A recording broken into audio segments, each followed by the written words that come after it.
কবি সুনীল গঙ্গোপাধ্যায়ের আমার স্বপ্ন কাব্যগ্রন্থ থেকে একটা কবিতা আবৃত্তি করে শোনাচ্ছি। কাব্যগ্রন্থটির প্রথম প্রকাশ 1379 বঙ্গাব্দ।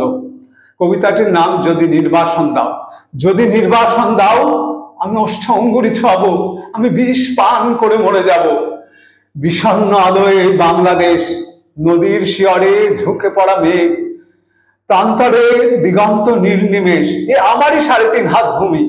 যদি নির্বাসন দাও, আমি ওষ্ঠ অঙ্গুরি ছোঁয়াবো, আমি বিষ পান করে মরে যাব। ধান খেতে চাপ চাপ রক্ত, এইখানে ঝরেছিল মানুষের ঘাম। এখনো স্নানের আগে কেউ কেউ করে থাকে নদীকে প্রণাম। এখনো নদীর বুকে মোচার খোলায় ঘোরে লুঠেরা ফেরারি।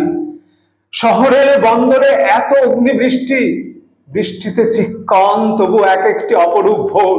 বাজারে ক্রূরতা, গ্রামে রণহিংসা, বাতাবি লেবুর গাছে ঝিকমিক জোনাকির খেলা, বিশাল প্রাসাদে বসে কাপুরুষতার মেলা, বুলেট ও বিস্ফোরণ, শট তঞ্চকের এত ছদ্মবেশ।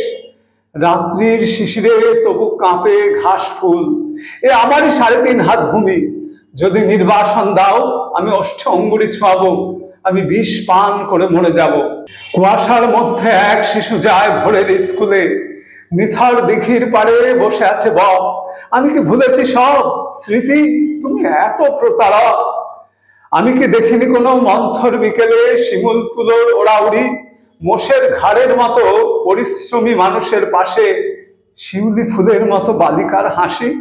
নিইনি কি খেজুর রসের ঘ্রাণ, শুনিনি কি দুপুরে চিলের তীক্ষ্ণ স্বর।